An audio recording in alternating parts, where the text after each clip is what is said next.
Ok, donc bienvenue dans ce deuxième épisode consacré à notre projet sur le Raspberry Pi et la chromatographie en phase gazeuse. Donc je vais tenter de vous expliquer succinctement, sans trop rentrer en détail, le fonctionnement du code pour que vous sachiez à peu près, on va dire dans les grandes lignes, comment fonctionne en fait l'algorithme d'analyse et de prise de mesure. Donc là, vous êtes dans le code du fichier d'interface graphique. Alors globalement, il est structuré de cette manière. Déjà, on a toutes les librairies dont on a besoin qui sont importées ici. On a quelques variables nécessaires, notamment à l'interface graphique, qui sont juste en dessous. Donc notamment la variable stop, bruit de fond, tout ça, mais je ne vais pas forcément détailler à quoi elles servent, mais on les initialise juste à des valeurs en fait. On a toutes nos fonctions ici, donc là il y a une fonction qui s'appelle analyse, une fonction filter, une d'acquisition, une qui s'appelle stop, une pour appliquer les réglages et une pour les mesures.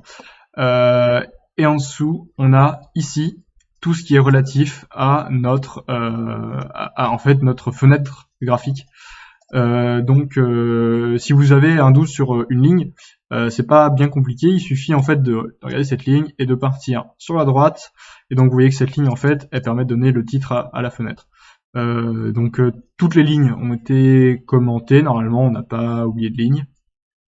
En soi c'est pas bien compliqué une fois que vous avez compris que ce label s'applique sur la troisième table. C'est écrit facteur de seuil, on donne une taille de 10, on écrit en gras, bref, c'est vraiment pas compliqué, c'est juste un texte, une étiquette qui s'affiche sur le troisième panel de notre programme, et c'est à peu près à chaque fois comme ça. Donc tout ce qui est interface graphique, normalement vous devriez pas avoir à y toucher. Globalement, c'est quelque chose qui fonctionne, et si vous voulez y toucher, c'est juste pour soit corriger une faute d'orthographe qu'on n'aurait pas vue, soit ajouter des boutons, ce qui est aussi possible si vous voulez vraiment modifier le programme.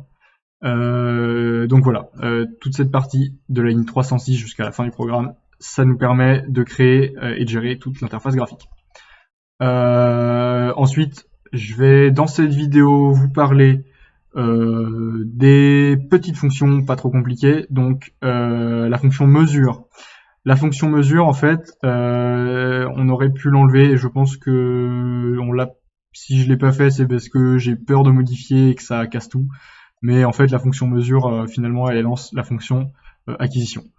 Donc vraiment, c'est pas très propre de l'avoir laissé comme ça, mais dans le doute, je préfère la laisser parce que je sais que ça fonctionne avec. On a une fonction pour appliquer les réglages. Alors, je vais lancer le programme, ce sera beaucoup plus parlant si je fais comme ça. Donc, en attendant qu'il se lance, ça prend toujours 5 à 10 secondes à se lancer.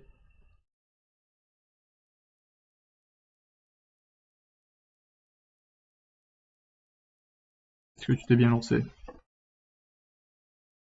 Voilà. Donc en fait, appliquer les réglages, c'est une fonction qui va se lancer quand on va cliquer sur ce bouton-là.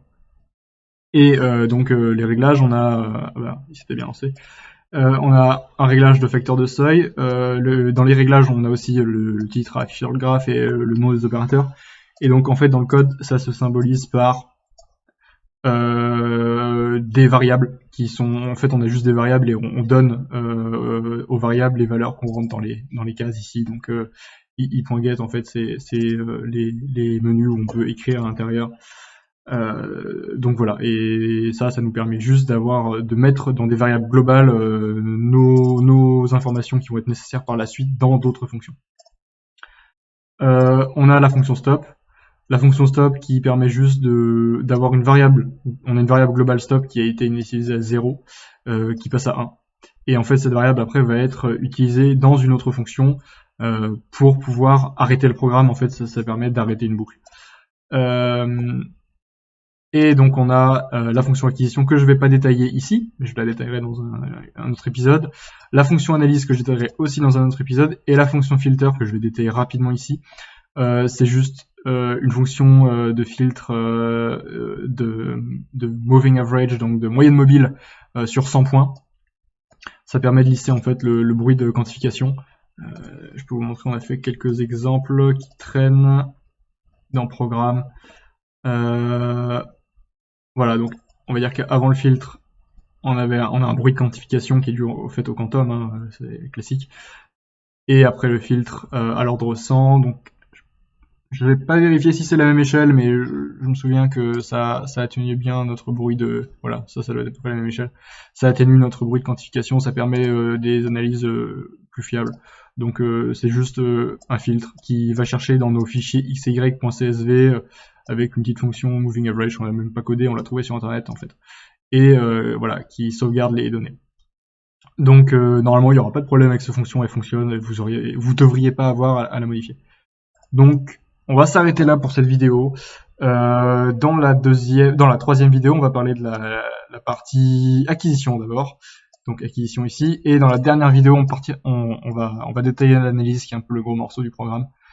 Et normalement, vous devriez être prêt contre toute éventualité, contre tout problème que vous rencontreriez avec le code. Voilà. Donc on se retrouve dans la vidéo suivante.